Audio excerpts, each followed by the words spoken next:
Boa noite, seja bem-vindo. É um dos setores mais falados na região. O tema está no centro de todas as atenções políticas. A saúde é uma das áreas onde os problemas atingem dimensões com soluções, por vezes, de difícil resolução. Olhar para o atual sistema de saúde que vigora na região e perspectivar o futuro mais próximo é o que propomos no debate que se segue. Um programa para o qual convidamos Ana Clara, enfermeira também com muita experiência, sobretudo na área da gestão pública, nesta área. Também temos Gonçalo Jardim, enfermeiro também, com uma experiência também na área sobretudo na área hospitalar. Dírio Ramos, que é engenheiro, ele que é, digamos que um especialista na área das infraestruturas hospitalares, e também o médico Pedro Costa Neves, um dos cirurgiões mais conceituados aqui na região. Estão lançados os nossos convidados, apresentados os nossos convidados, está lançado o tema. Começando aqui talvez por Ana Clara, que já foi responsável pelo IA Saúde na região e, portanto, entre outras responsabilidades que teve ao nível da gestão, portanto, uma vasta experiência nesta área da gestão. Nós falamos muitas vezes que o nosso sistema já foi um dos melhores, portanto, do país e se calhar não só, mas agora, porventura, aparece como muitas vezes traçado como sendo um dos piores. Em que ponto é que estamos? Boa noite, Gil. Muito obrigada pelo convite. Também cumprimentar os colegas do painel e, naturalmente, cumprimentar os senhores telespectadores.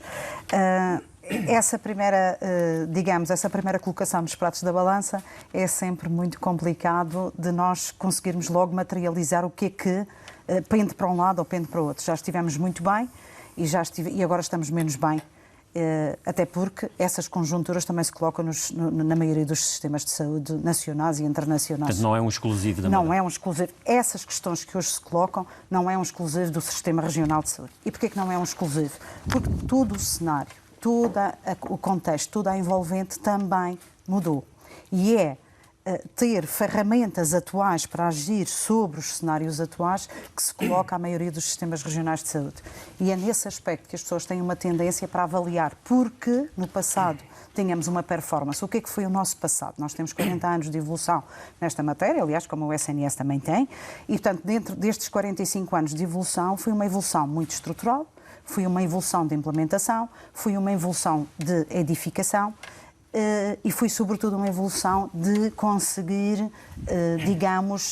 construir.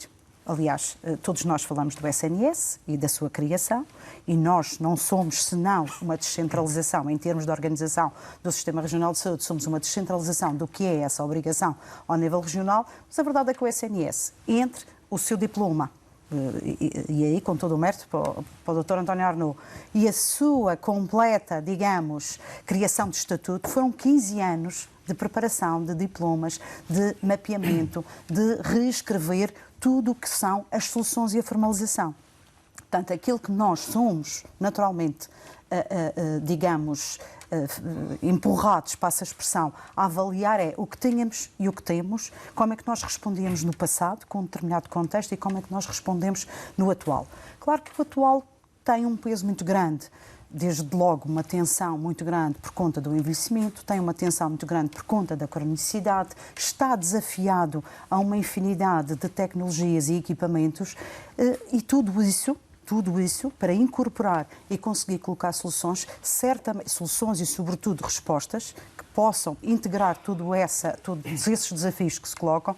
Certamente que a avaliação é muito na experiência. Eu antes tinha um tempo de espera, hoje tenho outro. Eu antes tinha um acesso imediato a um conjunto de coisas que eu achava que... Eu estou a falar como é que o cidadão, regra geral, coloca as questões personalizadas na sua vivência. E é isso que nos leva, efetivamente, enquanto coletivo e cidadão, a classificar se já foi melhor, se já foi pior. Mas pelo meio pode haver também aqui alguns erros de percurso, e aqui os erros de percurso podem ter a ver também com opções de gestão que, entretanto, foram sendo tomadas ao longo do tempo que podem ter agora reflexos, e que os reflexos estão aí, não é? Evidentemente que nós não negamos que, em alguns momentos, algumas opções podem ter efeito menos desejado ou, pelo menos, menos mensurável daquele que nós imaginamos quando o colocamos. Não podemos nos esquecer que o Sistema Regional de Saúde em si é um sistema regional que está não só pressionado por todo o contexto que envolve todos os outros, mas é aquilo que na Europa, e há estudos nesse sentido, classifica como um sistema que está vocacionado, em termos de sustentabilidade, está já comprometido, porque ele tem, uma resposta digamos, vou escrever isto de outra maneira. O que é que se pensa que é um sistema regional ou um sistema mais ou menos sustentável? Regra geral, tem um universo de cerca de 2 milhões de pessoas. Portanto, em termos de sustentabilidade, claro, contribuição. E o nosso só tem 254 mil. Portanto, reescrever soluções. Nós estamos sujeitos a uma grande carga climática, a uma grande carga de massa, a um problema de transferência de conhecimento, a um problema de translação de conhecimento, a um problema de financiamento, a um problema de combater as desigualdades. Portanto, toda essa expressão que muitas vezes se esbate em territórios e em sistemas mais amplos, a nós é sentido e agudizado pela nossa pequenez. Vamos ouvir também a opinião do médico Pedro Costa Neves. Que radiografia que o senhor faz do atual sistema regional? Muito obrigado pelo convite, os cumprimentos também aos meus colegas deste painel e, obviamente, aos nossos telespectadores. Eu ouvi com atenção a sua explanação em relação às causas daquilo que se classifica hoje como um Serviço Regional de Saúde degradado. Eu posso fazer um pequeno retrocesso no meu raciocínio. Eu entrei no Serviço Regional de Saúde em janeiro de 1975. Portanto, tive um percurso ao lado do Tonel Mendonça, por quem tinha grande amizade. Consegui-se, efetivamente, avançar para um Serviço Regional de Saúde de excelência. No início de toda a governação do PSD. Tivemos, efetivamente, portanto, um percurso que foi subindo gradualmente de qualidade assistencial, qualidade técnica, captação de colegas que vinham de outros hospitais. Como eu disse, eu comecei em janeiro de 75, portanto não podia ser mais cedo. Efetivamente, as coisas foram correndo muito bem. O Serviço Regional de Saúde era indiscutivelmente um emblema do PSD regional, não tenho a mínima dúvida, e com razão. E era uma referência no país? Era uma referência no país e fora do país. Bem, isto, porque as águas passadas não movem moinhos. Acontece que eu fui evoluindo na minha carreira profissional. Em 97 atingi a qualificação de diretor de serviço, de cirurgia, que era um serviço com uma vertente oncológica marcante. Serviço esse que continuou até 2008, até o verão de 2008. E no verão de 2008, e eu não concordo com a sua doutora, efetivamente houve um cataclismo que atingiu o hospital. E eu diria cataclismo porque ele teve efeitos devastadores. E no verão de 2008 eu tive de sair da instituição porque me sentia sedentário em relação à instituição. Isso refere-se à nova gestão que, entretanto, apareceu ou nova forma de gerir o sistema, não? Um cataclismo, provavelmente resultante daquilo que eu chamo de um triunvirato horribilis. Desculpa eu tinha dito ao Rui que ia ser, ao Giro que ia ser... Eu sei aquilo que sou, os cirurgiões são indivíduos pragmáticos e objetivos. Sim, é isso. Esse triunvirato horribilis, Miguel Ferreira, Almada Cardoso, Francisco Ramos, iniciou uma degradação progressiva das competências técnicas do hospital. Degradação progressiva porque extinguir serviços sem mínima preparação para o poder fazer e, portanto, toda essa degradação do Sistema Regional de Saúde em relação ao hospital, não digo ao IA-Saúde, eu não estou a falar do IA-Saúde, começou aí. Bom, eu saí da instituição, deixe-me fazer só este preâmbulo, fiquei como profissional de saúde ligado à minha profissão, obviamente, a minha vida não é jogar golfe, e fui assistindo com muita preocupação à decadência das competências técnicas do hospital, da saída permanente e por surtos de colegas que disseram que eram, portanto, quase que empurrados para fora da instituição. E isso teve a ver com a gestão, indiscutivelmente, teve a ver com a gestão que eu penso que foi, portanto, autista, nessa altura, no Serviço Regional, no Hospital do Funchal. Eu refiro-me sobretudo ao hospital. E acha que o que está acontecendo neste momento, nós estamos, de certa forma, a pagar o que aconteceu nessa altura? Passou-se esses tempos, passámos 2011, chegámos a 2015. Em 2015, a degradação do Serviço do Hospital em 2015 era terrível. E aconteceu uma coisa que me entusiasmou imenso.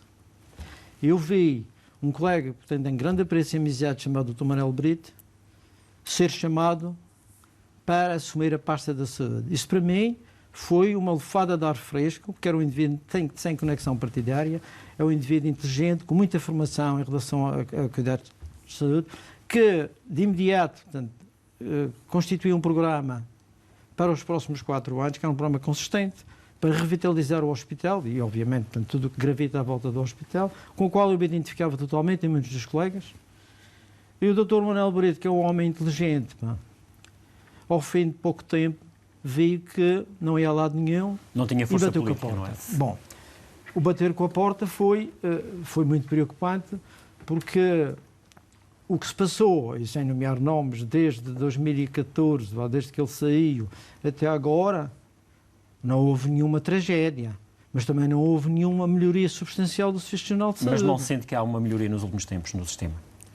Não por isso. Eu continuo a ter uma vertente oncológica e tenho com alguma frequência visto pessoas que se queixam que têm um eventual diagnóstico oncológico, mas que esperam muito tempo para fazer exames complementares que são absolutamente cruciais para permitir uma terapêutica, portanto, o mais precoce possível. Sem falar nas listas de espera, que isso é um mal menor e é fácil de resolver. Também nunca vi o Governo, as cúpulas da saúde, tentarem resolver isso de uma maneira, portanto, um pedacinho minimamente eficaz. Portanto, por isso é que hoje se vê que fala-se muito das listas de espera para cirurgia, para consultas e para exames complementares, e não se perspectiva até agora, até o fim deste mandato, nenhuma estratégia para mudar a situação. Eu penso que é preciso fazer um brainstorming partidário. Mas o que se tem dito nos últimos tempos é que o que se tem dito nos últimos tempos é que tem havido uma recuperação. Mas a recuperação de quê? Mas os listas aumentam, tudo aumenta. E os doentes não aumentam. Nós somos sempre a mesma população, repara. O que há é muito menos profissionais, que eles foram, o êxito dos profissionais da instituição foi cada vez maior, provavelmente não têm sido captados, porque não têm incentivos, e, portanto, neste momento, eu posso comparar o hospital, eu refiro-me sobretudo ao hospital que sou cirurgião, eu comparo neste momento o hospital a um doente oncológico em que nós temos perspectivado duas estratégias terapêuticas. Ou somos objetivos, queremos resolver o problema do doente e estabelecemos uma estratégia cirúrgica, por exemplo, para resolver o problema. Ou então, tomamos uma atitude marasmática, com quimioterapia paliativa, o doente vai evoluindo por surtos, vai-se degradando e vai entrando numa situação pré-morte. Portanto, eu acho que o hospital, neste momento, não pode ter descido mais baixo, não é? Porque é preciso, rapidamente, o Manuel Brito ia fazer, repensar o hospital, repensar o serviço de cirurgia, que não existe. Claro. Repensar, já lá iremos... Deixa-me acabar já agora, repensar os outros serviços. É só porque, digamos, nesta fase estamos a fazer uma espécie de radiografia e já iremos depois também àquilo que defende, exatamente, que defendem para enfim, soluções para os próximos tempos, mas também para dar a oportunidade aos outros colegas aqui do painel. O Gonçalo Jardim também gostava de ouvir a sua opinião, enquanto enfermeiro e, portanto, tem experiência hospitalar. O senhor, que avaliação que faz neste momento do sistema? Neste momento, e eu entrei em 2001 para o serviço de urgência e permaneço ainda lá no serviço de urgência. Aquilo que me deparo é que inicialmente havia alguma estabilização. Havia alguma estabilização de recursos, estabilização em relação ao trabalho, havia algum investimento pessoal, permitia-se um investimento pessoal e profissional da instituição em relação aos seus profissionais. Mas depois, e realmente aqui, relembrando, 2008 mudou muito. Claro. Houve aqui uma nova administração que mudou a dinâmica toda do Serviço Regional de Saúde. Realmente deparamos com o êxodo dos profissionais, e refiro-me aqui aos enfermeiros, dos centros de saúde, a transferência dos centros de saúde para os cuidados diferenciados para o hospital. E isso fez com que os centros de saúde perdessem grande parte, os cuidados de saúde primário perdessem grande parte dos seus profissionais. Posteriormente, e tendo em conta esta instabilidade também governativa, verificou-se também a imigração. Houve muitos profissionais que emigraram. Porque, entretanto, tiveram aqui a situação que estão a relatar em 2008, quando entra uma nova administração na saúde aqui na região, e depois, entretanto, surgiu também a crise que afetou o país e que também afetou aqui a região, sobretudo, se calhar, ao nível dos recursos financeiros que não foram tão disponíveis como eventualmente acontecia noutros tempos. Isso também pode ter ajudado a degradar ainda mais o sistema. Veio a crise, mas os profissionais mantiveram-se. Eu digo isto em relação aos profissionais, da enfermagem. O problema maior foi no dinamismo incutido na altura. A transferência dos profissionais dos centros de saúde para o hospital, eventualmente para cobrir alguma lacuna, foi destrutivo. Os cuidados de saúde primários perderam aquela dinâmica que era característica. O Serviço Regional de Saúde era eficaz porque tinha um bom sistema nos cuidados de saúde primários. E neste momento não se verifica. Mas aqui a Ana Clara falava há pouco também, portanto, das situações, da evolução que vai acontecendo em termos da nossa organização, em termos de sociedade, em termos das necessidades, em termos do envelhecimento da população, da procura pelos serviços que eventualmente se calhar é diferente do que era aqui há muitos anos. Não consegue compreender isso? Pergunto-lhe se essas situações foram aqui já referidas, se também não podem ser uns fatores que de facto contribuíram para que o sistema esteja onde está e se calhar é preciso agora olhar de outra forma do que se olhou no passado. É claro que a gente não pode olhar para a saúde como se a saúde trabalhasse per si. Temos que olhar também à componente social. Houve também realmente essa alteração social, os problemas relacionados com a componente financeira, alguma degradação da componente social, alterou também o acesso à saúde. É claro que esse acesso à saúde foi também, como lhe disse, foi também dificuldade pela tal retirada desses profissionais. Portanto, uma questão aqui de gestão também, no fundo. É essencialmente uma questão de gestão. A retirada desses profissionais dos centros de saúde veio a agravar o fosso existente entre as pessoas e o acesso à própria saúde. E vamos ouvir a opinião aqui de um engenheiro, mas neste caso, que tem trabalho mais específico nesta área das infraestruturas hospitalares, inclusivamente pertenceu também ao grupo de trabalho que está, digamos, a delinear a estratégia para a construção do novo hospital. E pergunto se tudo isto se resolve com a construção de um novo hospital. Eu queria responder também, como os colegas disseram, apesar de eu não ser dessa área.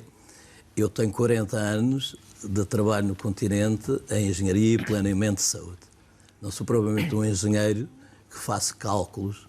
Eu trabalhei com 2 ministros, 4 secretários de Estado, fui consultor pessoal de Leão Nobleza, tenho as minhas opiniões políticas conhecidas, sou militante ativo do Partido Comunista desde 1970, separo as águas da minha carreira profissional das minhas ideias. Eu defendo um serviço regional e não um sistema, um serviço regional de saúde, e em alguns aspectos estou de acordo aqui com o Pedro Costa Neves. Eu defendo um serviço nacional de saúde eficiente, que motive os profissionais da saúde, que administre bem, acarinhando os profissionais, porque a saúde não é um negócio. A saúde é um direito constitucional dos cidadãos. É para isso que nós pagamos impostos. É essa a minha opinião.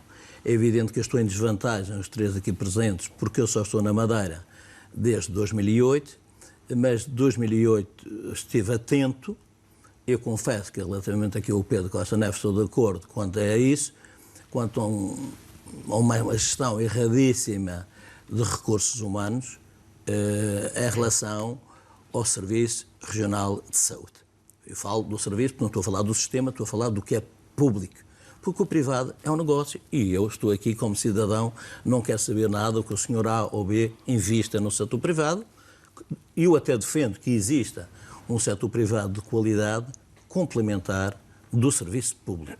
Pronto, falemos claro. Relativamente às infraestruturas, que talvez aí nade bem, podia fazer ainda com 70 anos o Funchal Porto Santo, de facto, as estruturas regionais, em 2004 o diagnóstico foi feito sobre as infraestruturas no essencial mantém-se.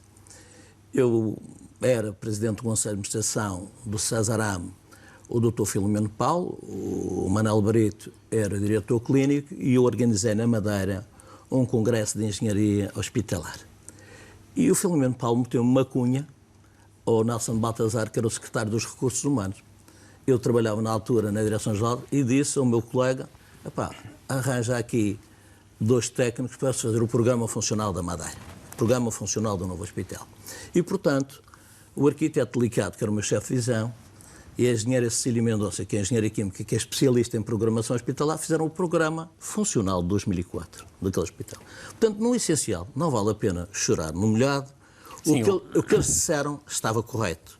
O que nós agora fizemos neste grupo de trabalho, e eu não tenho qualquer preconceito, vocês sabem que eu presto assessoria técnica direta ao Sr. Secretário da Saúde, o Dr. Pedro Ramos, como prestei a Manel Barete, como prestei a João Faria Nunes, tenho a total independência profissional relativamente àquilo que penso e o correto, de facto, além de ser necessário acarinhar os profissionais de saúde, pensar que as pessoas são o centro da nossa existência.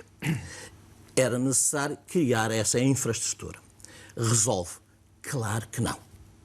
Um hospital novo, sem recursos humanos adequados, sem uma gestão adequada, não resolve. Os problemas manter-se-ão, não é? Não se resolve. Mesmo que se tenha Agora, uma infraestrutura nova. Quero dizer o seguinte, os ganhos, qualquer um destes profissionais de saúde sabe, os ganhos de eu ter um hospital organizado, com circuito de limpos, separado dos SUS, do doente interno para o doente externo, com medidas de ar-condicionado que eu posso ter posições negativas ou positivas em relação ao paciente, com um sistema, com a matriz de proximidade correta entre o serviço de urgência, o bloco operatório, os cuidados intensivos, os cuidados altamente diferenciados, meus amigos. Vamos ter ganhos. Temos muitos ganhos em saúde, porque os ganhos em saúde são de diversos tipos. É que normalmente nós quando falamos dizemos que a saúde não tem custo. Tem. Quanto custa fazer um cateterismo? Quanto custa estar no cirurgia A? Quanto é que está no serviço B? Era um desafio que eu lhe fazia. Proponha a alguém que faça o seguinte estudo. Quanto custa um dia do Hospital Nélia Mendonça? E esses custos está convencido que vão diminuir no novo hospital? Não tenho a menor dúvida. Olha, portanto, aí haverá algum ganho. Por exemplo, mesmo com a falta de recursos que existe humanos, sobretudo que existe... Estou a falar na área clínica. Claro. Não estou a falar na área de engenharia que você vai baixar os custos. Sim, porque o nosso hospital vai ser confortável em termos térmicos, acústico, visual. Você vai ter painéis fotovoltaicos, vai ser diminuição de custos de energia, diminuição de custos de manutenção. Ouça, você vai ter, por exemplo, a cirurgia robótica, você vai ter a cirurgia híbrida. Você tem, por exemplo, o polo oncológico, onde vai ter a hematologia, a radioterapia, a medicina nuclear. Os serviços estão por polos. O nosso hospital está por departamentos. É preciso, em 2024, uma nova mentalidade. O hospital tem um serviço, vai ser o departamento da medicina, o departamento da cirurgia, o departamento da mulher e da criança, o departamento da saúde mental. Portanto, vamos ter uma série de ganhos. Digamos. Claro. E isso já é projetar o futuro, e é isso que eu também desafiava agora, precisamente, os convidados, e começando aqui pela Ana Clara, precisamente olhar agora para os próximos tempos, face àquilo que temos, e já foram feitos aqui diagnósticos, o que é que podemos e devemos fazer nos próximos tempos. Eu, se calhar, retomava um pouco o diagnóstico, porque acho que também é legítimo que se retome o diagnóstico que aqui foi colocado. Eu acho que o que se pôs aqui, e muito bem, pelo Dr. Pedro Costa Neves, ele estava a falar de uma parte do sistema, que é a componente hospital, que faz parte, claro. Ideologicamente, não vou aqui contestar a posição, mas a verdade é que aceito que há um serviço, mas também há um sistema, porque o Dr. Pedro sabe muito bem que o nosso sistema foi feito em complementaridade e não concorrencial. E, portanto, essa componente de complementaridade que se arrasta desde o seu início deve ser preservada enquanto nós não tivermos, do ponto de vista da capacidade instalada pública, o suficiente para responder. Portanto, a questão diagnóstica que se trouxe aqui trouxe uma outra que também fica em cima da mesa, que é agora que tanto se discute. Aquilo que foi dito é quando é que se passa para a gestão das unidades de saúde com o nível de autonomia e responsabilidade. Essa parece ser um programa que está em cima da mesa de todos os cadernos que se propõem agora. Exatamente, a sufrágio. Vamos dar às unidades de saúde, que tanto se queixaram durante este tempo da cativação, da pressão financeira, da falta de recursos, para passarmos para um momento de gestão e responsabilidade mais autónoma nos serviços que prestam, no sistema prestador de cuidados, porque é disso que estamos a falar. E depois põe-se a questão, quando a pessoa tem, quem é o responsável por esse mandato de fazer uma gestão autónoma e responsável, como é que o faz?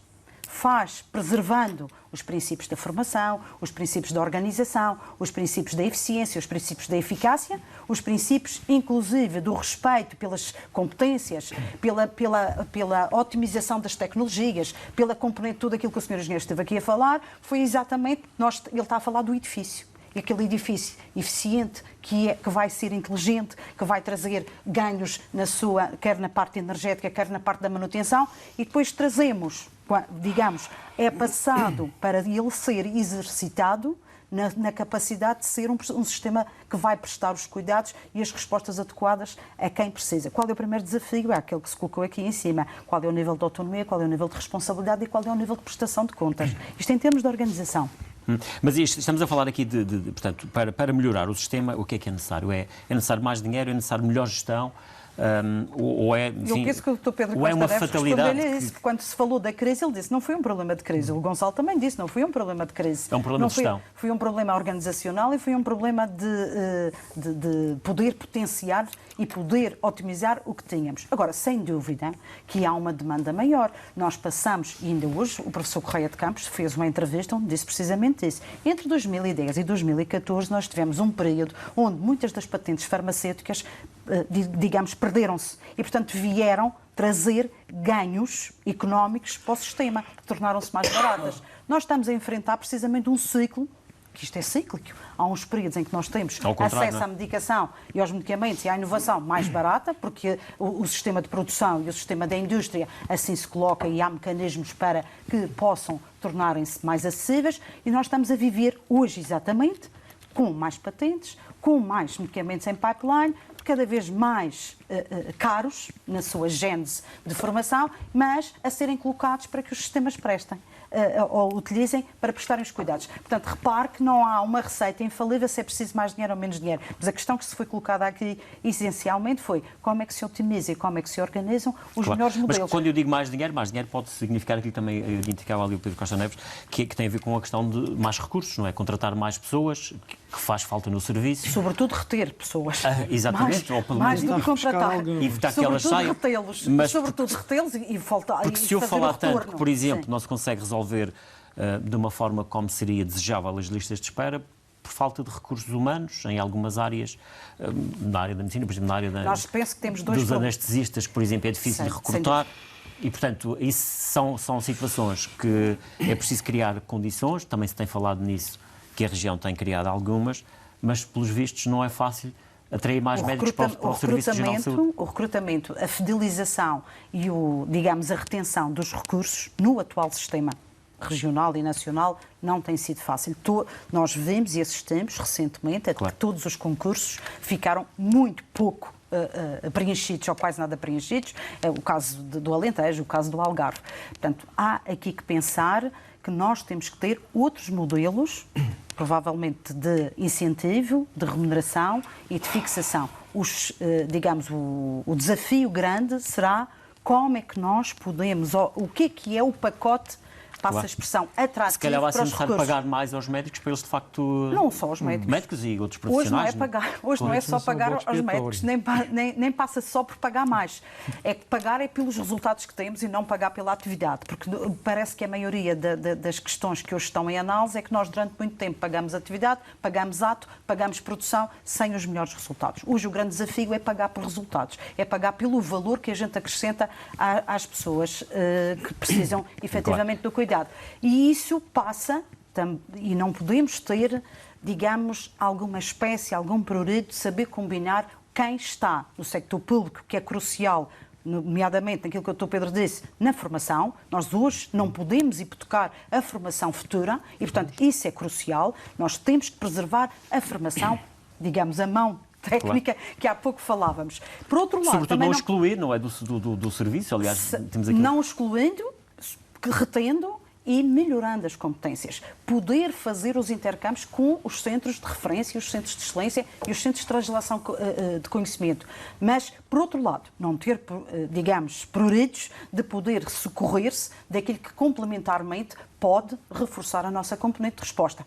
Que é o privado. Que é o privado, se tiver que ser o privado, se tiver que ser o social. Como sabemos, o SNS, ao longo de 2018 e 2019, teve que alugar equipamentos para poder prestar cuidados ao sector privado, porque os processos de manutenção e de, digamos, da adjudicação de materiais novos não foi possível realizar. Claro, sim, um exemplo. Exato, esse é um exemplo. Hoje põe-se em cima da mesa, por exemplo, ser o sector público também a acolher pessoas que, eventualmente dotadas de opção e recurso, possam ser no sector público atendidas contribuindo, pagando. Isto é uma das opções que estão escritas em vários manuais e em várias guidelines desse sentido. E, por outro lado, por exemplo, ter as equipas dotadas, porque uma das questões, quando se fala da externalização, é que ninguém, e eu agora estou a olhar para um cirurgião, se eu tenho uma relação preferencial com um médico assistente, que é cirurgião, eu não aceito um voucher para ir ser normalmente operada ou sujeita a uma cirurgia que não há aquele médico com quem eu estive durante um processo. Portanto, provavelmente tem que vir o envelope financeiro e a equipa. Se o processo de resposta estrutural, bloco operatório, estamos a falar disso, não conseguir responder, não é um problema só de não termos anestesia, é rentabilidade do próprio espaço. E temos dinheiro para isso? São opções que se têm que fazer estimando o que é que está ali como prioridade. Pedro Costa Neves, projetando o futuro próximo. Eu queria só fazer um comentário, Sr. Doutor. Realmente concordo com quase tudo o que disse, mas quero referir o seguinte. O problema é que, por exemplo, essa questão da captação de médicos é de médicos internos. E quando nós fizemos uma dilapidação drástica dos profissionais portanto, diferenciados, como eu, por exemplo, para ser minimamente honesto, e outros, os médicos mais jovens, estou a reportar-me a 2008, ficaram praticamente órfãos em relação à sua formação. E agora estamos passados 10 anos, temos esses colegas que tiveram alguma degradação da sua formação, alguns, portanto, também a serem pouco cativados pela instituição e, portanto, o facto de irmos aumentar o leque dos internos que surgem, eles vão ter uma década para poder produzir alguma coisa de consensual. E, portanto, no seu entender, como é que se resolve isto? Porque, bom, quer dizer, o problema foi criado. Exatamente. Eu, na altura, quando saí da instituição, por acaso houve um jornalista que me pôs a questão e eu disse, olha, estão-se a destruir os pilares da instituição, o Serviço de Medicina, de Cirurgia e de Ortopedia. Não há edifício nenhum que sobreviva sem pilares. Isto vai levar uma década ou mais a ser reconstruído. E neste momento estamos no efeito rebound de tudo isso. Mas a minha preocupação, e quando eu disse há pouco, volto a frisar isso porque sou muito sincero, quando eu disse há pouco, quando vi o Manuel Brito entrar na entourage política, conhecendo como conheço e sabendo as suas potencialidades como gestor de saúde, fiquei extremamente decepcionado quando vi que ele rapidamente sentia que não ia a lado nenhum. E isto é que é criticável, não é? Portanto, eu acho que a saúde não tem cor política. Claro, isso e, portanto, é um bem que por isso quando eu falo num brainstorming partidário, é preciso repensar o hospital. Continuo a referir-me ao hospital. O Sr. Engenheiro, há pouco, concordo plenamente consigo, já falou num aspecto que é muito importante, a questão dos departamentos. Nós já tivemos departamentos que eram utópicos, que nunca tiveram dotação financeira, e isso tem razão. E, portanto, o diretor de departamento era uma figura de estilo. O professor Nelas Monteiro. Eu passei a diretor de serviço e ele passou a diretor de departamento. Mas nunca fez nada, porque o departamento era uma porta de saída para a reforma, praticamente. Portanto, o que está em causa agora é, no futuro, e eu concordo plenamente com o Sr. Engenheiro, é preciso estabelecer departamentos de medicina, de cirurgia, de ortopedia, de ambulatório, para se poder perspectivar, portanto, e a componente formativa é absolutamente, portanto, crucial e sem pressionar as competências. Nós temos uma profissão com uma escada com imensos degraus, com patamares. Nós vamos subindo os patamares, alguns ficam a alguns patamares e outros vão subindo aos patamares mais altos. E quando a instituição se dá ao luxo, ou se deu ao luxo, de excluir pura e simplesmente escorraçar que fio tem da maneira como esses profissionais saíram, e um dia isso tem de ser dito, pessoas que sempre se dedicaram à instituição, isto tem reflexos, portanto, em catadupa gravíssimos que neste momento estão à flor. Daquilo que vejo nas suas palavras, vê muitas dificuldades para os próximos tempos, mesmo que haja. Eu penso que é preciso grandes injeções de pegar no touro pelos cornos. Mas eu não vi essa postura nestes últimos 4 anos. Pensei que o Manuel Brito ia continuar e que provavelmente ia ter essa atitude. E fiquei extremamente decepcionado porque chego ao fim de 2019 e vejo o hospital numa gestão de marasmo. E, portanto, agora É difícil, concordo que a doutora tem razão em alguns aspectos. É difícil, mas alguma coisa tem que ser feita, não é? Com certeza que tem de ser feito. O seu hospital não vai morrer, tem de ser rejuvenescido, tem de ser recuperado.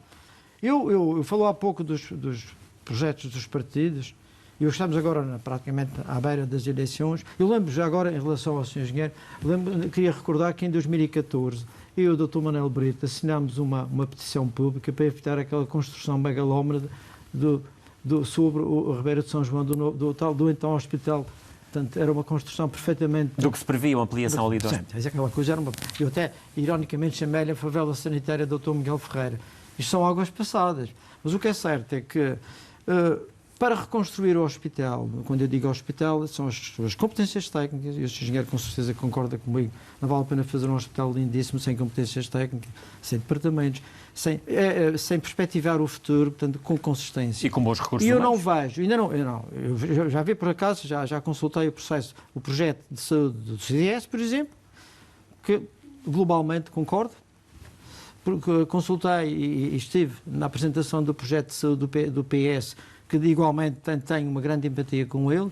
Não conheço o projeto do PSD, mas sobretudo não acredito nele, está a perceber, Sr. Doutor? Esse é que é o meu problema, é que eu sou um cético em relação à gestão do PSD na saúde, porque nestes últimos 8 anos foi uma degradação progressiva sem soluções. Desculpe que lhe diga, mas eu sou um indivíduo, não tenho qualquer filiação política nem partidária. E eu já votei no PSD, e muitas vezes, no passado, no PS, no CDS, por acaso nunca votei na CDU. Não há problema e no nenhum. CD, Um dia pode se enganar na e querer JPP. votar. Não perde E não nada com isso. consigo, e não tenho nenhuma filiação partidária. E, portanto, a minha análise é do meu íntimo. Claro. Eu não consigo acreditar que o PSD, portanto, da postura que teve nos últimos 4 anos, e eu estava muito convicto que Miguel Albuquerque ia dar essa volta com o Manuel Brito, fiquei extremamente cético e descrente em relação ao futuro. E eu penso mesmo que se continuarmos assim, não sei para onde é que vai este futuro regional do centro. Portanto, não vê com muito bons olhos, digamos, aqui nos próximos tempos, em relação à saúde na região, por aquilo que apreendo das suas palavras. Vejo, exemplos, exatamente. Dois projetos. Mas repare, mas é preciso que se defina quem é que vai liderar a saúde. Claro, mas estamos num momento em que, digamos, que se injetar só, por exemplo, mais dinheiro... Não, eu não estou falando de dinheiro. No sistema resolve... É porque fala-se muito, por exemplo, na questão das listas de espera, não é? Sim, mas isso se resolve com algum dinheiro. Mas eu acho que a questão das listas de espera tem 2 objetivos. Primeiro é preciso fazer um debulking das listas de espera a valores aceitáveis. E depois o hospital vai ser autossuficiente, não é? Mas não consegue, neste momento, resolver metade das listas de espera. Esse bolo de metade das listas de espera tem de ser retirado da instituição, porque ela ainda por cima tem poucos profissionais, percebeu? E, portanto, não deve haver qualquer tipo de receio. Eles esperam no hospital. Claro. Provavelmente vai resolver daqui a 2, 3, 4 anos, com certeza. É preciso estratégia. Essa estratégia eu não consigo vê-la. Mas também não sei se a Ana Clara queria... Porque foi avisada particularmente no... Não fui eu, sou avisada. Quando digo visada, foi... Visada, mas visada muito nas amizade. palavras. Claro.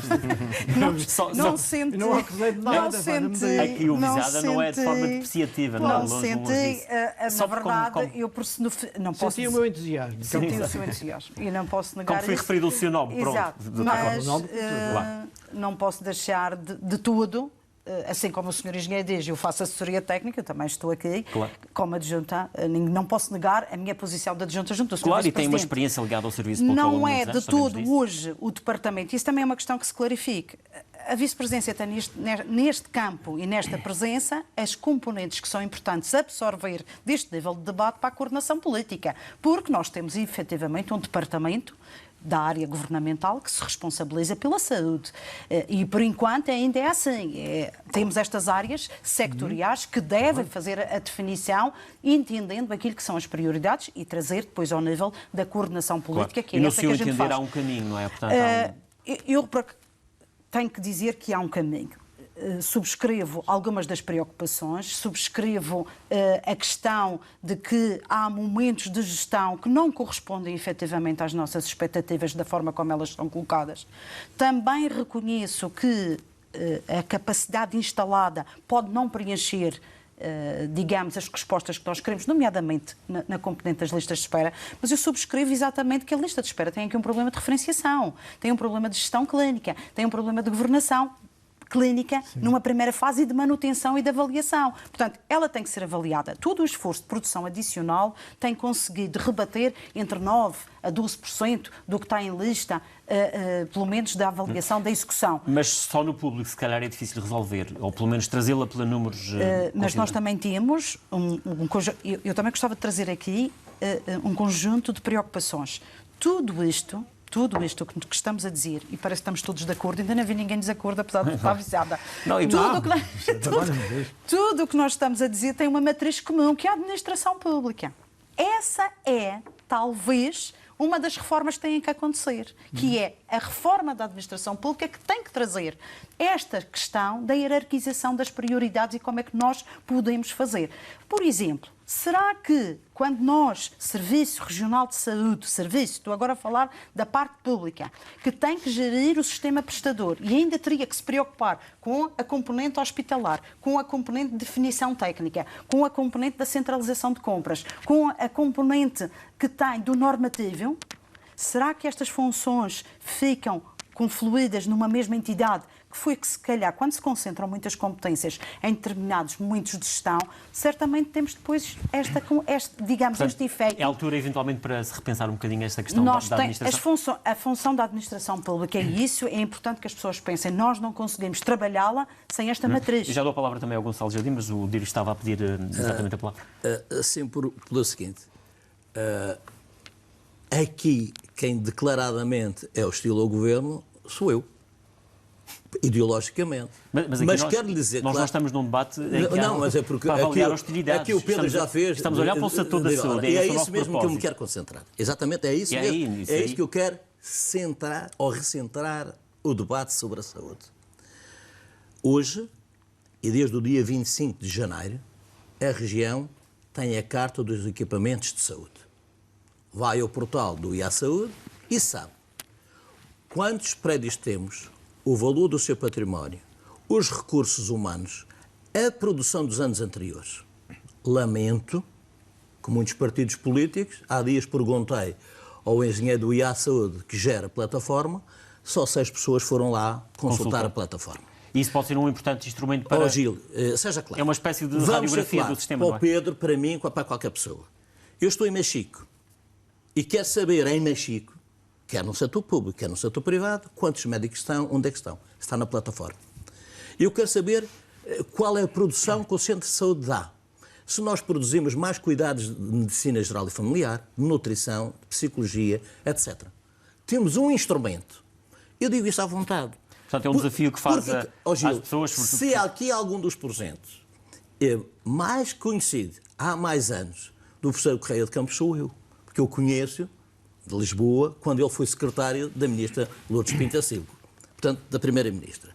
O professor Correia de Campos recentemente escreveu que Portugal precisa de uma carta de equipamentos.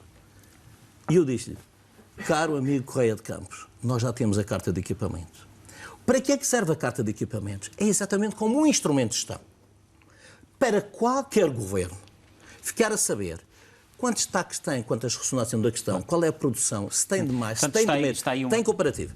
A carta de equipamentos não são as maquinetas, é o Big Brother de tudo o que temos, quer no setor público, quer no setor privado.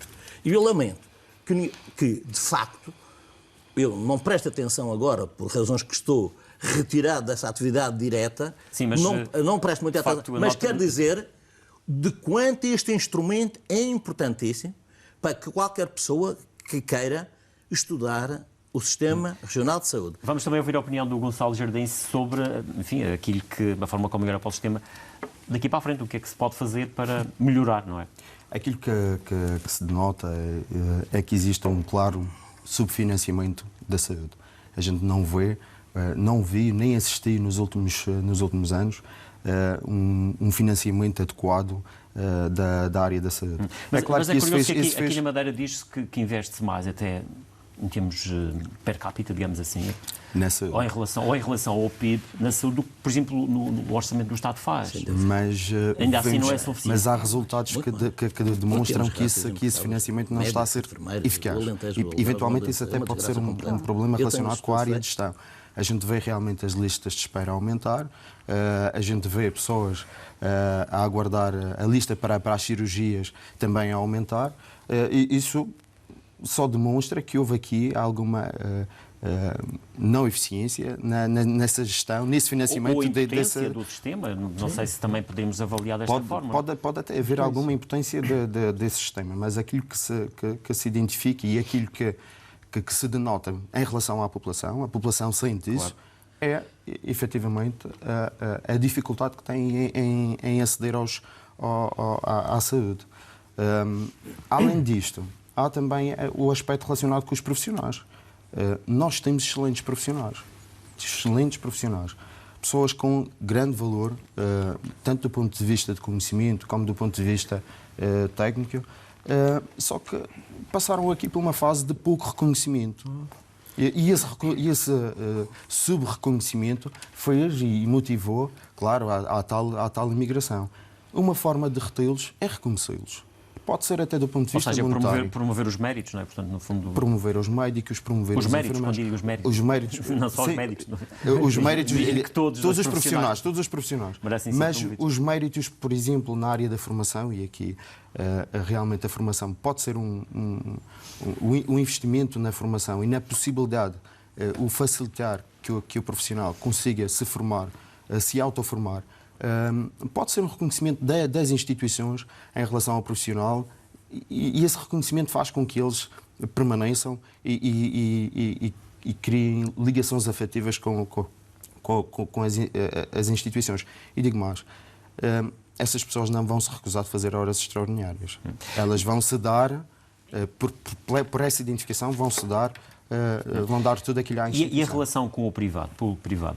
Porque nós assistimos aqui numa determinada altura quase que se diabolizava essa relação entre o serviço público e o privado, quando muita gente defende que eles podem ser complementares e, na perspectiva do utente, muitas vezes o que interessa é que resolvam o problema da pessoa, seja onde for.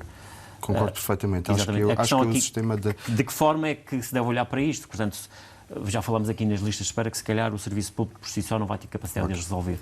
Eu acho que tem que haver aqui um sistema quase que simbiótico entre o público e o privado.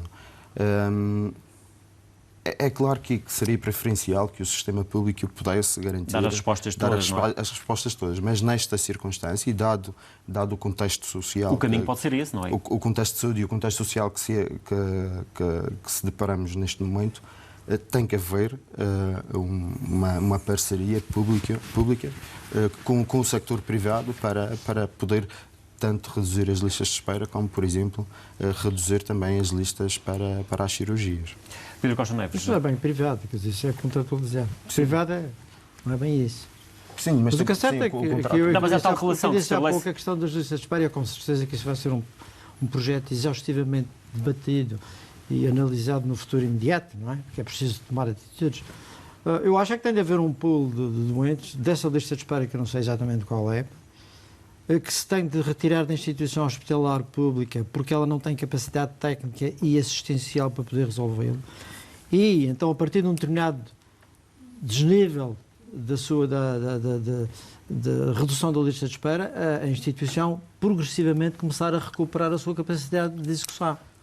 Agora, quando um diretor de serviço vê uma lista de espera gigantesca, com não sei quantas milhares de varizes e de patologia anorretal crónica, etc., pá, aqui não há ponto a ponto simpáticos. E depois há a questão de qual é a prioridade, não é? Nós vemos doentes a esperar muitos anos para uma cirurgia que é perfeitamente ridícula, que se resolve em ambulatório. Isto vai passar por isso. Quando o Gil fala em sector privado, não é bem privado, porque se houver uma contratualização entre um hospital, portanto, fora chamemos de privado, não é? São valores contratualizados, não é uma medicina livre, não é uma medicina livre privada, é diferente. Não é? Pois, mas como sabe, e isso também foi um debate que se fez e que se tem feito, de certa forma, que é essa relação precisamente entre o público e o privado. Sim, mas a relação, porque muitas das vezes acusavam-se, nomeadamente os médicos, de desviarem do público para o privado. Enfim, esse tipo de relação. Isso é o mais fácil Isso é demagogia. Essa acusação mais demagógica. Mas, efetivamente, portanto, vai ter que haver uma solução. Portanto, a solução da questão do XGIC é óbvia. Portanto, ela já podia ter sido. Eu lembro ainda no tempo da doutora Conceição Estudante, que o Dr. Manuel Brito, na altura, pôs essa questão da doutora Conceição. Ela, não, a nossa capacidade instalada vai resolver o problema. E vai resolver o problema. Foi-se arrastando ao longo desse ano, já não sei há quanto tempo é que a doutora Conceição Estudante foi secretária regional. E continuamos com um crescendo de lista de espera. Não é que nós tenhamos mais população. É porque também há outras prioridades, nomeadamente na patologia oncológica, que são sempre prioritárias, e os profissionais, os poucos que vão ficando na instituição, têm de se dedicar essencialmente a essas. E, portanto, a questão da patologia menor, eventualmente, portanto, suscetível de ser resolvida cá fora, essa provavelmente, que há uma pool de doentes, portanto, de patologia de média e longa espera, que vai ter que ser resolvida fora da instituição pública. Pelo menos num timing que se poderá perspectivar 2, 4, 6 anos, não sei. Ana Clara, não há que ter receio da relação com o privado? Não, e aliás nós temos neste momento o modelo contratualizado, que é o modelo convencionado, que é o indivíduo tem esta convenção que tem uma grande facilidade para o utilizador, porque tem um teto de preço, e isso é uma garantia, logo de saber que o mercado está controlado nesse aspecto, mas temos também as convenções na lógica de, depois de entrar no sistema, no serviço público e não tendo capacidade de resposta, foram neste momento preparadas nesta última... Portanto, durante esta legislatura, convenções na área dos meios complementares de diagnóstico. A colonoscopia, a ecografia mamária e também a área da cardiologia. Portanto, estes modelos, que ainda não se aplicou ao modelo cirurgia, mas já se aplicaram a outras... Mas se calhar é preciso caminhar para aí, não é? Com certeza que, dentro daquilo que é a informação que, neste caso concreto, que o sistema prestador dá como prioridade, porque não estava em situações, nomeadamente na questão da aflição, na patologia mamária, em que pediu exatamente que esta era uma prioridade, então foi externalizado, sem custos para o utente, que isto é que é o importante, o utente entra no serviço. O serviço público, neste caso concreto, César Rama EPE, não tem capacidade de resposta. É externalizado, vem a um prestador externo, mas para ele é exatamente igual como se tivesse sido atendido no César Rama EPE, sem custos e, sobretudo, sem tempos de espera que sejam preocupantes para a sua segurança. Portanto, estas convenções já foram experimentadas e mantêm-se, certamente que vamos evoluir também para outras áreas que sejam entendidas prioritárias. Portanto, não há aqui, como digo, o Serviço Regional de Saúde esteve sempre em complementaridade com o sector privado. A Ordem dos Médicos foi sempre um parceiro no sentido de ter uma convenção com contornos muito especiais, mas que trouxe efetivamente aquilo que é a tal regulação de mercado. Por outro lado, eu devo dizer que a questão do subfinanciamento que foi colocado aqui, quando comparado, embora eu não entenda que o nosso modelo não é um modelo efetivo de benchmarking, porque nós não podemos comparar as regiões autónomas com o que acontece nas regiões NUTS 2 em território continental, não temos as mesmas condições de acesso, de referenciação, de rede de referenciação e de cobertura e até de facilidade de deslocação. Os vouchers de cirurgia são distribuídos em Lisboa para trás dos montes e vice-versa. Aqui não se pode fazer efetivamente isso, mesmo que se aplique o sistema de informação da gestão da lista de inscritos para a cirurgia, nomeadamente o SIGIC, que é um processo de informação que permite gerir os tempos, os encaminhamentos e... Portanto, no fundo o que está a dizer é que a saúde aqui é mais cara do que... A saúde aqui é mais cara, não temos dúvidas que a saúde é mais cara, mas por outro lado também... Mas ainda assim parece que é subfinanciada, como diz aqui o Gonçalo. Certamente que a questão do subfinanciamento é uma questão de finitude de recursos. Onde é que cabe o subfinanciamento? Mas vejamos, o nosso sistema prestador é uma unidade local de saúde, mais próximo possível da uma unidade local de saúde, com contornos um bocadinho específicos. Com a nossa, César Rama EPE, existem 9 no país. A variação per capita vai de 716 euros por utente até 846, que é a nossa, que é mais alta. Portanto, não é uma questão, quando comparativo com o mesmo modelo, sendo que, quando nos comparamos exatamente com Matosinhos, porque temos feito esse caminho da aproximação, Matosinhos tem piores tempos de resposta, piores indicadores relativamente aos nossos. Embora não podemos dizer que é pelo facto de termos 846 euros em média por utente utilizador, enquanto que Matosinhos tem 766. Claro. Mas, na verdade, Na verdade, aqui a nós tendência de temos custos. comparação não é propriamente com outras regiões do país. Não deveria ser. Também mas, se compara, mas é assim que se faz, a comparação mas não deveria se faz ser. com um sistema que já Não foi deveria exemplar, ser. não é? No passado, aqui na região. Há índices de saúde da população que são baseados nos municípios e Coimbra tem um estudo perfeito nessa matéria e tem uma ferramenta que aplica em todo o território continental, aplica inclusive só aos municípios com população superior de 2.000 habitantes e depois faz a agregação dos outros. Isto seria o ideal para nós, porque nós estamos sistematicamente em modelos de financiamento a ser colocados em processos, digamos, de má execução financeira ou pelo menos de má execução daquilo que nos é posto ao alcance para gerir na área da saúde, mas efetivamente nós temos mais custos que têm de produção. Se querem, eu digo sim. Não, eu queria o seguinte, eu não acabei ainda um trabalho que me está a dar um grande gozo profissional, que é comparar exatamente a USL de Matosinhos, o Hospital de Setúbal, o Hospital de Almada, um conjunto de hospitais, o Hospital de Loures e o Hospital de Braga, para ver quais são os recursos humanos afetos a estas unidades, qual é a produção nas diversas áreas. Eu ainda não acabei. Para ter aqui um termo de comparação. Mas eu ainda não acabei. É um trabalho que, sinceramente, devia ser... Eu estou a fazer isto porque é um gozo profissional que faço. Não é uma tarefa que eu tenho na Secretaria. Eu ofereci-me para fazer esse trabalho. Provavelmente aqui a um mês estará concluído. E estou a concluir algumas coisas que é importante. Primeiro, se comparar o número de camas da região da Madeira com algumas regiões do país, nós temos mais camas. Se nós falarmos em mais médicos, nós temos mais médicos. Por exemplo, o distrito de Setúbal é uma desgraça em camas. O Alentejo é uma tragédia. E o Algarve uma desgraça.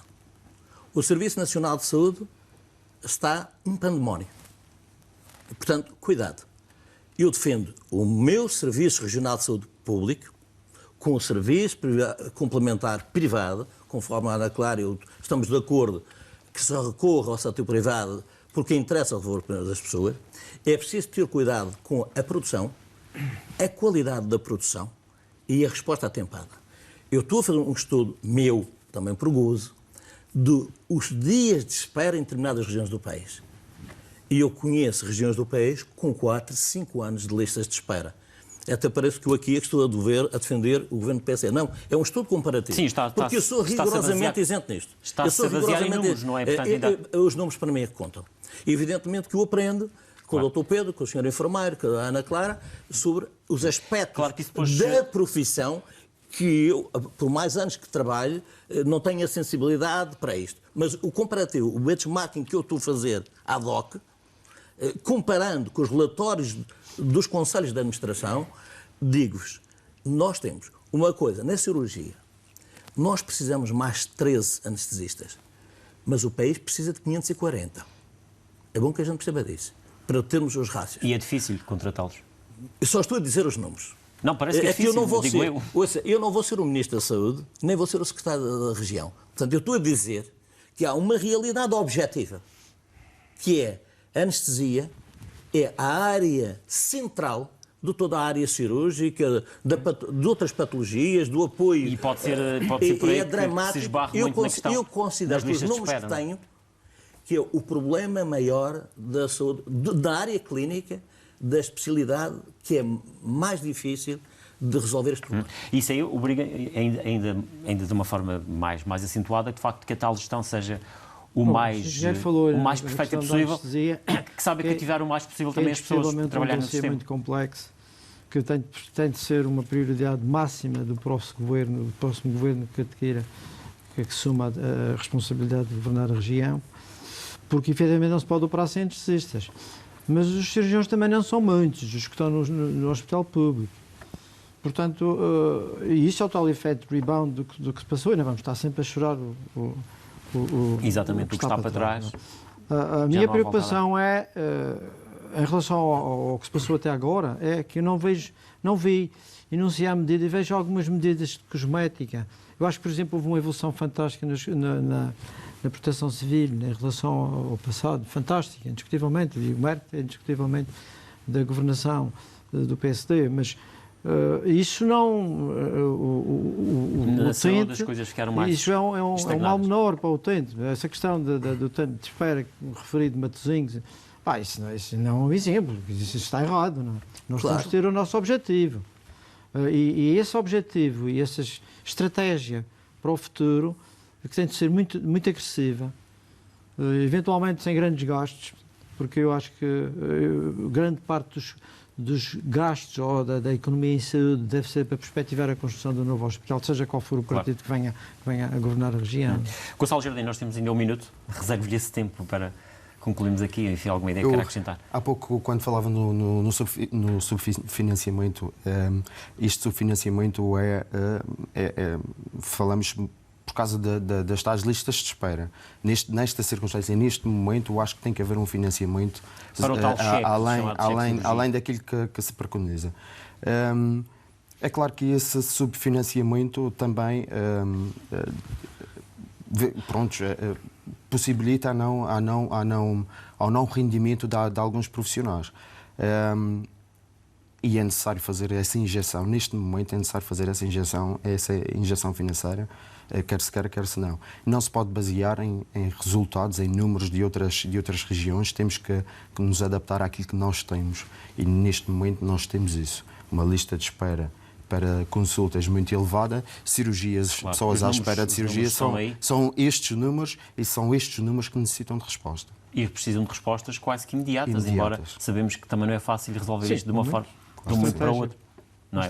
Tem que haver uma estratégia. Exatamente. Tem que haver. Obviamente que as pessoas que estão na lista querem uma solução para amanhã, mas se calhar também não é possível garantir que as coisas possam funcionar assim, com esse imediatismo todo, não é? Não é possível haver esse imediatismo, mas tem que haver uma concertação para haver esse tal financiamento. No fundo, tem que ser uma estratégia. É importante, é uma estratégia. Ficam então aqui algumas das vossas posições. Resta-me agradecer ao Pedro Costa Neves, ao Gonçalo Jardim, à Ana Clara também, ao Lírio Ramos. É o ponto final por hoje. Voltamos na próxima quinta-feira com um debate envolvendo precisamente já candidatos a estas eleições regionais. Boa noite, fique bem.